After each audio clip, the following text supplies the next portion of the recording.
स्किनवरचं चेहऱ्यावरचं टॅन कमी करण्यासाठी स्किन केअर कसं असावं हे आज या व्हिडिओमध्ये मी तुम्हाला दाखवणार आहे। सो आपण स्टार्ट करूया। सगळ्यात आधी मी हे सेटाफिलचं जेंटल स्किन क्लिन्झर घेतलेलं आहे। तुमच्या आवडीचं कोणतंही फेस वॉश स्किन क्लिन्झर तुम्ही इथे घेऊ शकता। सो याने चेहरा स्वच्छ धुवून घ्यायचा आहे। स्किन केअर करायच्या आधी तुम्हाला माहिती स्किन आपली स्वच्छ असायला हवी, पोअर्स क्लीन असायला हवे। त्याच्यानंतर रागाचा हा डी10 पॅक मी घेतलेला आहे। ही स्टेप सगळ्यात इम्पॉर्टंट आहे आपल्या या स्किन केअरमध्ये। सो हा जो डी10 पॅक आहे याच्यामध्ये कोजिक ॲसिड आहे, मिल्क आहे। याने तुमचं स्किन टॅन जे आहे ते इमिजिएटली देखील कमी दिसायला मदत होते।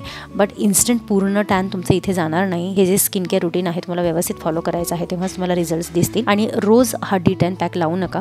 जर तुम्ही बॉक्स घेतला तर मी सजेस्ट करेल एक दिवसाआड हा टॅन पॅक तुम्ही चेहऱ्याला लावू शकता। तर हा टॅन पॅक तुम्ही बघताय मी पूर्ण चेहऱ्याला लावलेला आहे। हे लावल्यानंतर तुम्हाला थोडंसं कूल वाटेल आणि जर सेन्सिटिव्ह स्किन असेल तर खूप थंड थंड वाटेल। सो थोडंसं बेअर करू शकत असाल तर बघा, किंवा आधी हाताला लावून बघा। मी हा डी10 पॅक माझ्या हातांना देखील लावून घेतलेला आहे। ऑफकोर्स आपले हात पण तितकेच टॅन होऊन जातात जेव्हा आपण वॅकेशनला वगैरे जातो। सो हे लावल्यानंतर आपल्याला 20 मिनिटं थांबायचं आहे आणि चेहरा आणि हात स्वच्छ धुवून घ्यायचा आहे। धुवून घेतल्यानंतर इन्स्टंट रिझल्ट याचे आहेतच, पण जर तुमचं खूप टॅन असेल तर तितकं तुमचं टॅन एकाच याच्यात कमी होणार नाही। त्याच्यासाठी तुम्हाला हे रेग्युलर फॉलो करायचं आहे। आणि हा रागाचा जो डी10 पॅक आहे याची पॅच टेस्ट जरूर करा।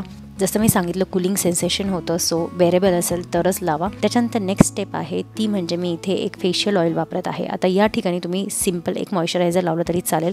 फेशियल ऑइल हे याच्यामध्ये आहे स्क्वॅलन मिनिमलिस्टचं हे फेशियल ऑइल मी वापरते। सो तुम्हाला मी सांगितलेलंच आहे बऱ्याच वेळा। आणि हे जे फेशियल ऑइल आहे याच्याने माझी स्किन जी आहे ती खूप हायड्रेट राहते, आणि हायड्रेट राहिल्यामुळे काय होतं की आपलं जे टॅन आहे ते लवकरात लवकर कमी होतं। तुम्ही नेहमी बघाल जेव्हा स्किन आपली ड्राय होते तेव्हा जास्त टॅनिंग लवकर होतं त्या स्किनवर। त्याच्यामुळे स्किन मॉइश्चराइज राहणं तितकंच इम्पॉर्टंट आहे, आणि ही गोष्ट मला समजल्यापासून मी माझ्या स्किनला नेहमी हायड्रेट ठेवते। सो फेशियल ऑइल वापरलेला आहे, त्याच्यानंतर छान चेहऱ्यावर मी मसाज केलेली आहे, तुम्ही बघू शकताय। आता जर तुमची स्किन ऑइली असेल तर एखादं हायड्रेटिंग सिरम किंवा हायलोरॉनिक ॲसिडवालं सिरम तुम्ही नक्की वापरू शकता फेशियल ऑइलच्या जागी। त्याच्यानंतर मी इथे छान एक मॉइश्चरायझर घेतलेलं आहे सेटाफिलचं, हे DAM याच्यावर लिहिलेलं आहे, तुम्ही बघू शकताय। सो हे वाला मॉइश्चरायझिंग लोशन आहे। हे क्रीम पण येते, जर तुमची जास्त ड्राय स्किन असेल तर क्रीम वापरू शकता, पण मी हे लोशन वापरते। सो हे पूर्ण चेहऱ्याला आधी मी लावून घेतलं। आणि तुम्हाला माहिती आहे एक मसाजर टूल असतं जे आजकाल बाजारात इझिली अवेलेबल आहे। जर तुम्हाला बोटांच्या मदतीने मसाज करायची नसेल स्किनची तर तुम्ही हे वाला टूल वापरू शकता, हे पण खूप छान आहे। सो तुम्ही बघताय याला मी छान माझ्या स्किनवर चेहऱ्यावर अशा पद्धतीने मसाज करत आहे। वरच्या साईडला आपल्याला हे टूल असं फिरवायचं आहे। सो जी मोठी साईड आहे त्याने मी माझ्या गालावर छान मसाज करून घेत आहे, कपाळावर, आणि जिथे लहान लहान पार्ट आहेत किंवा कॉर्नर आहे तिथे आपल्याला मागचं वाला छोटीवाली साईज वापरायची आहे। सो याने छान मसाज करून घ्या। जे पण ऑइल आपण वापरलेलं आहे, मॉइश्चरायझर वापरलेलं आहे, ते छान पेनेट्रेट होतं आणि स्किन हायड्रेट राहिल्यामुळे आपलं जर टॅनिंग आहे ते लवकर कमी होतं। तुम्हाला असं वाटत असेल, बट म्हणजे ही खूप महत्त्वाची टिप आहे तुमच्यासाठी। जर तुम्हाला टॅन असेल तर डेफिनेटली स्किन रोजच्या रोज हायड्रेट ठेवा, बघा तुमचं टॅन लवकरात लवकर कमी होईल। सो याने मी खूप छान मसाज करून घेत आहे माझ्या स्किनवर, तुम्ही बघू शकताय।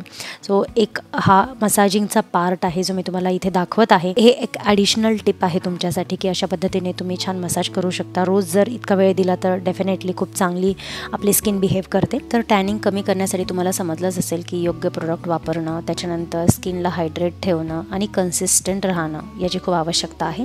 त्याच्यानंतर इथे वॅसलिनचा हा लिप बाम मी घेतलेला आहे आणि माझ्या ओठांवर लावून घेतलेला आहे। सो लिप्स देखील मॉइश्चराइज करा। आणि येस, इथे माझं स्किन केअर झालेलं आहे। तुम्ही इमिजिएटली पण फरक बघू शकताय, पण मी तुम्हाला सांगेल जर तुम्ही रेग्युलरली हे रुटीन फॉलो केलं तर लवकरात लवकर तुमचं स्किन टॅन कमी होईल। तर हा होता माझा छोटासा आणि खूप हेल्पफुल असा व्हिडिओ। सो व्हिडिओ जर आवडला असेल तर प्लीज लाईक करा, शेअर करा, सबस्क्राईब नसेल केलं तर करा। Thank you for watching.